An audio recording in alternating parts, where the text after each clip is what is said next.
Please be advised that there are minor spoilers for East 9 Monstrum Nox in this video. Alright, that's another one down the list. Now, I'm personally in the mood for another East game, but I'm not so sure which one to play. I could always ask him.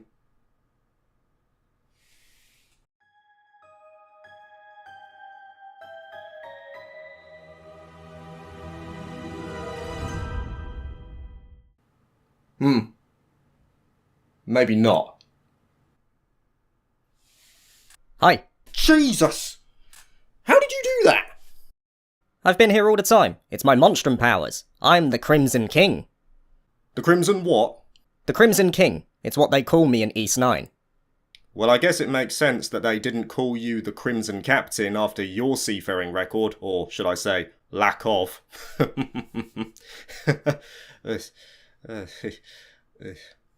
Alright, fine. I'll play the game.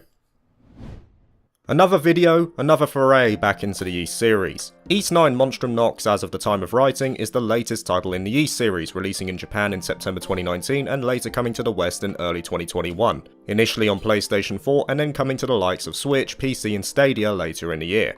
And as of the time of recording, I have completed this game twice, once on PlayStation 4 and once on PC, putting roughly 40 hours into each playthrough, but most of the gameplay I will show here will be from my PC run. With a notably different approach to an adventure this time around, let's jump in and see what Adol and friends have for us this time. The game begins in a similar vein to many others, with Adol in trouble, though never this early. Adol finds himself in a prison cell. This guy has seen more bars than the party animals of Mekanos. Eventually though, thanks to some assistance and a bullet of purest edge, he is able to escape, eventually finding himself in the Dandelion, the new hub for East 9. From there, Adol takes it upon himself to discover the mysteries of the prison city of Balduq, and the adventure begins. Now immediately we're met with the first point of contention in East 9, the City of Balduq itself. Up till this point, many East games have been set on vast islands or expansive lands. There's a rich variety of flora and fauna to witness during these adventures. Balduq is a stark contrast to that. It's quite grey and, dare I say it, oppressive at times, and I feel that this is most noticeable in the landmarks. Like previous iterations, there's an emphasis on exploration. You'll have different areas to visit and plenty to discover, whether they be quests, hidden items, or even some brand new characters to join your tavern posse. And one of the elements to discover are those aforementioned landmarks, which were a breath of fresh air in East 8. Despite the limited graphics, Falcom managed to make many of those points on the island of Saren breathtaking, especially at the higher altitudes. However, in East 9... What is extraordinary about this place? Hey, I didn't say it. Now, admittedly they're not all terrible. Some of them are definitely up to par, but they were never locations I would find myself appreciating for more than 2 seconds in most cases. They were just another checkbox on my list towards completion. That feeling of aesthetic disappointment, at least for me, extends to all of Balduq. It wasn't the most eye-catching region that I've seen in an East game. And since we are touching on exploration, I do want to give a mention at the very least to the performance issues that plague East 9 on certain platforms, especially while traversing the city. As said before, I played East 9 twice, once on my PS4 Slim and once on PC. And even though I finished both of my playthroughs, there is no contest which platform I had a better time on. So, I'm playing on PS. You know, the frame rate isn't... What can you do? That's just the way it is. Okay, let's switch this around a little bit. Right, that's better. Now we're on PC, I can actually get around to explaining this to you guys. The PS4 version was, while not unplayable, pretty poor at times. The frame rate in particular would tank frequently, and it would run at a max of 30 if you were lucky, and that's on PS4. I've heard that it's worse on Switch. Thankfully, when I gave it a go again on my PC, it was immeasurably better. I could actually enjoy my time taking in the surroundings without lamenting the consistently shoddy performance. But back to Balduq itself now. It's not all limited to the surface, you will also be traversing some dungeons during your playthrough as well, and for me they mostly suffer from the same issues as the world on top. Because the game is mostly set in a city, it severely limits the scope of dungeon Falcom could design. There's a bunch of underground mazes, narrow corridors and a few sewer levels for good measure, though there is a notable attempt at diversity in design. For me, there was only one dungeon that stood out as decent, and that was quite far into the game. But it was without doubt the best in my mind because it utilised the added dimension of exploration that Ys 9 gives the player, and those are the Monstrum gifts. There are 6 Monstrums in your party and each one has a unique skill to use on the overmap, whether that be zooming from rooftop to rooftop or gliding among the canopies.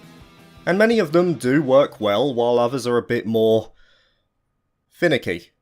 Heaven's Walk.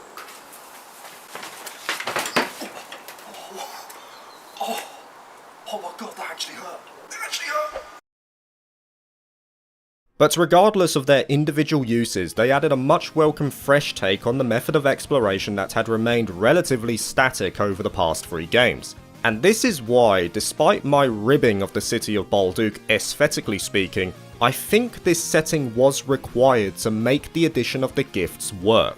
Many of the Monstrum's abilities are best used in tight situations. The ability to dash between the rooftops or find those hidden switches is only made possible because the game is set in an urban landscape. If you took these elements and put them into, say, Memories of Celceta, they just wouldn't work to the same level because you wouldn't have the sandbox to experiment with them frequently enough. The land would be too open. Balduq allows you to utilise the gifts to their fullest, and that is why, despite mine not being overly impressed with the look of the city itself, it still maintains the Ys magic that is inherent in every game. The tools provided to you give you the incentive to experiment, the drive to find every little secret, and I have to say it really did grow on me over time, especially during that second playthrough. Despite being a notable departure from the locations of old, I really do think the city works in this instance because it was designed with the gifts in mind.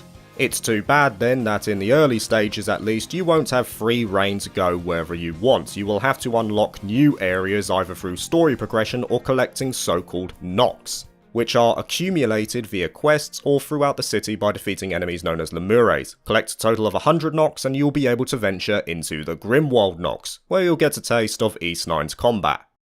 And I'm not going to spend too much time on this because my thoughts on the combat are pretty much the same as in all of the Ys games. It's excellent. Shocker. The pioneer of the action RPG has refined the Ys 7 group-based system to its max. You get control of one character but can also switch freely between an active party of 3. These 3 can be rotated with the 6 members in any way the player wishes. Also, each monstrum comes equipped with their own specialty as the triangle system of past games returns. Some specialise in slash attacks, others in pierce and some in crush, and certain enemies will be vulnerable to particular attack types, so the player has to switch them up to maximise damage. On top of that, all the monstrums have their own unique skill sets and they gradually unlock more over time. As always, the player is able to freely switch in the moves they wish to use by assigning them to the A, B, X and Y buttons and accessing them via the left trigger on an Xbox 360 controller, meaning that customization is at the forefront once again. But yeah, that's pretty much it. If you've seen my previous Ys videos, you'll know that I consider the combat a given in these games. Controls are tight, inputs are sharp, and it's extremely satisfying to mow down hordes of enemies with a banging OST courtesy of Sound Team JDK once again. Well, most of it at least. Since we are mentioning the OST, I do want to dive in a bit more to that rather than just giving it a passing glance. Overall, it's still great as you would expect, but I would say it is one of the weaker collections overall. The highs are snowy mountaintops like this one,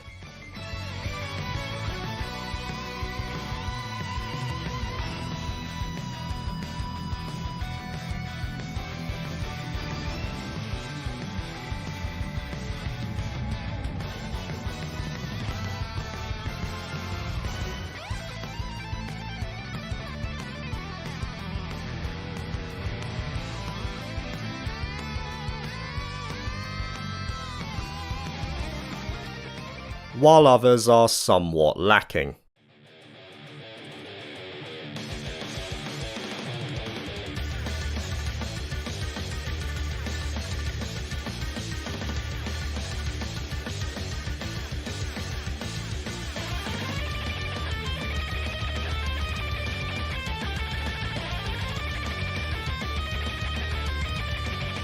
But this does come down to personal taste. I've no doubt someone listened to both of those songs and thought the bad was good and vice versa. That's just my take though. I prefer the violins mixed with the electric guitars more than the heavier grungy renditions, because I think it just fits the East series better in terms of what the games represent, which is adventure. Thankfully though, Falcom took it upon themselves to create a super arrange album of some of East 9's more memorable tracks, and pretty much all of those are top tier. I would suggest checking that out. But I'm not going to rib too much on the original OST, it's still strong in the majority and you're gonna have a blast listening to these tracks as you take down the armies of the Lemures. And Adol, along with his Monstrum pals, will be doing a lot of that, on top of getting to know one another. And though I consistently praise the combat in these games, the side characters in some case are a mixed bag with the East series. So what can be said about East 9's supporting cast? For me, they are the best that the series has portrayed so far. I've no qualms about saying that either. Though I also love the characters from East 8 in particular, Monstrum Nox takes them to a whole new level. Every character has a moment to shine, pretty much every single one gets a whole chapter to themselves during the course of the main story, not including side content. And I think what really sells them initially is again tied to Balduq. Many of these characters have lives within the city, they already have a normality that they partake in. Adol is the stranger here. The other Monstrums on the other hand have friends, families and individual challenges long before Adol arrives, so their story arcs are set well before the game even begins. And it thus means that when Adol does join the party, he not only witnesses them overcome their challenges firsthand, he also acts as a catalyst for change as well. Krisha, for example, is doubtful of her ability as a member of the Pendleton family. She doesn't feel that she can measure up to the way of business her father supports. But with Adol's assistance, she doesn't just throw it all away, rather he helps her in utilising her skills in a different way. But the main takeaway here is that Adol is not the one who does it. The individual characters themselves are the switch for their own growth. And that is not just limited to the Monstrums either, the side characters who join you in the Dandelion over time also have moments of their own. The player can find gifts in particular during varying chapters and they serve to raise the affinity of these members towards Adol. If you get the max affinity before the final battle begins, you will get a nice final cutscene centered around them which is well worth the effort.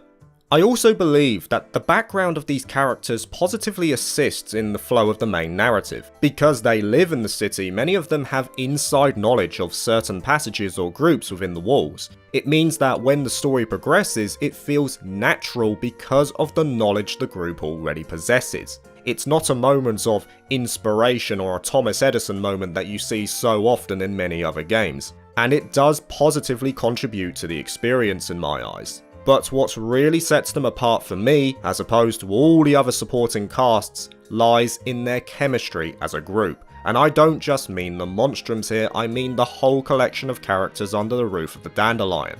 At first they're standoffish from each other, cautious even, but over time the personalities start to shine through, they support one another at those more trying times. There's a particular scene with Jules relatively near the end of the game that really sticks with me as a symbolic illustration of what this group of characters represents. There's camaraderie, there's banter, and moral support. It's made me realise that East 9 is not all about the adventure this time around. This is a story that is more focused around its characters. It is heavily character driven in the way it delivers its plot.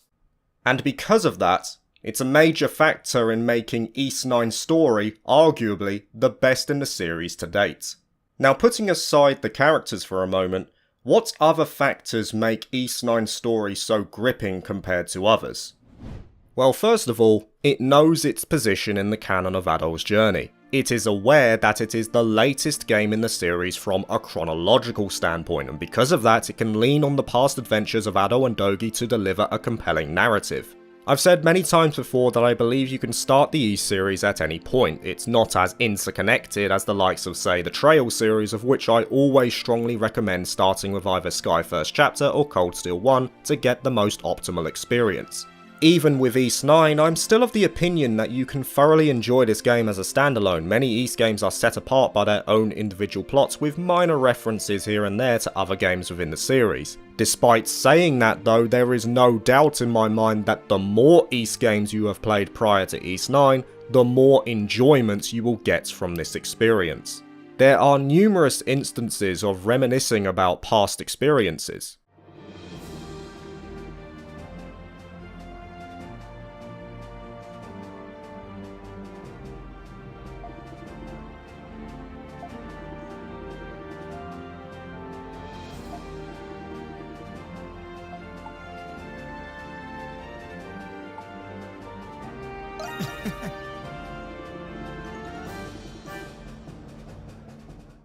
or even tongue-in-cheek moments that have been uttered by Ys fans the world over on several occasions. Question, Inmate 217.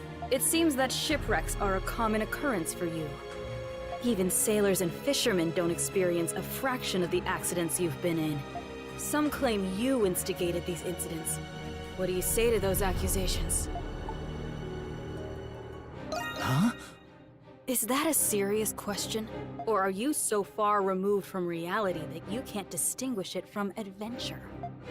You've even happened upon legendary weapons and artifacts, but somehow you always lose them afterward. Another fraudulent scheme, perhaps? But what really sets it apart in my eyes is that Monstrum Nox has the best ending of any Ys game I've played so far. And again, it is because of the games I played prior. I was in awe of this ending because of the adventures I had experienced in the past, because of the characters I had grown to love in those previous games. That is what Ys 9 does better than any of its ilk. It doesn't just use its place in the timeline as a tool for minor fan service, it integrates it brilliantly into the narrative itself. But it's not all about the interconnectivity either. I also want to once again praise the setting of Balduq. As I've said before, Ys 9 is a departure from the standard blueprints of previous Ys games. You are not free to explore, rather you are boxed in, and this becomes the main theme of the entire playthrough.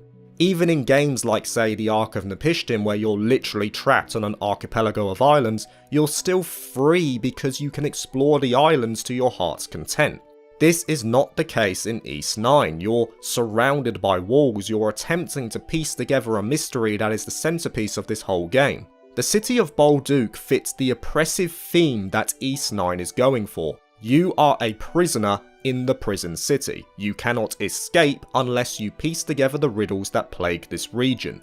It doesn't mean that there's a lack of things to find, there's plenty to discover as I've said before, but Balduq was the perfect setting for what Ys 9 was doing as a departure from the standard formula, and I have to applaud it for that. All of these factors, from the characters, to the setting, to the overarching theme, to the interconnectivity, contribute in making Ys 9's story a pleasure to partake in. And with that, we are about ready to wrap this one up. As I'm sure you can tell by now, you'll realise that I loved Ys 9, and if my commentary didn't convince you, then the title of the video probably did. I don't consider it to be as good as Ys 8, which is a masterpiece in my mind, and I do think that comes down to personal taste. I just prefer the sprawling adventure from that game as opposed to Prisoner of a City vibe here, but Ys 9 should not be disregarded because of that. Though the typical staples like OST and combat are still as strong as ever, it takes the bold approach to shift the focus away from what Ys games are normally all about.